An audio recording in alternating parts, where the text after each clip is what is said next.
एक बार भगवान बुद्ध जेतवन विहार में रह रहे थे। भिक्षु चक्षुपाल भगवान से मिलने के लिए आए थे।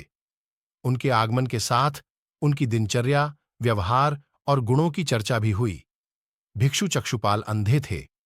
एक दिन विहार के कुछ भिक्षुओं ने कुछ मरे हुए कीड़ों को चक्षुपाल की कुटी के बाहर पाया और उन्होंने चक्षुपाल की निंदा करनी शुरू कर दी कि उन्होंने इन जीवित प्राणियों की हत्या की।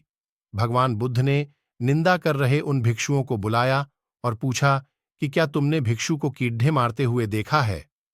उन्होंने उत्तर दिया, नहीं। इस पर भगवान बुद्ध ने उन साधकों से कहा कि जैसे तुमने उन्हें कीड़ों को मारते हुए नहीं देखा, वैसे ही चक्षुपाल ने भी उन्हें मरते हुए नहीं देखा और उन्होंने कीड़ों को जानबूझकर नहीं मारा है, इसलिए उनकी भर्त्सना करना उचित नहीं है। भिक्षुओं ने इसके बाद पूछा कि चक्षुपाल अंधे क्यों हैं?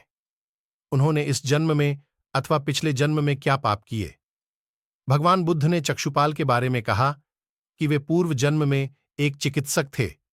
एक अंधी स्त्री ने उनसे वादा किया था कि यदि वे उसकी आंखें ठीक कर देंगे तो वह और उसका परिवार उनके दास बन जाएंगे। स्त्री की आंखें ठीक हो गईं, पर उसने दासी बनने के भय से यह मानने से इनकार कर दिया। चिकित्सक को तो पता था कि उस स्त्री की आंखें ठीक हो गई हैं। वह झूठ बोल रही है। उसे सबक सिखाने के लिए या बदला लेने के लिए चक्षुपाल ने दूसरी दवा दी। उस दवा से महिला फिर अंधी हो गई। वह कितना ही रोई पीटी, लेकिन चक्षुपाल जरा भी नहीं पसीजा। इस पाप के फलस्वरूप अगले जन्म में चिकित्सक को अंधा बनना पड़ा। कुप्रेरक कहानी, परिश्रम और धैर्य।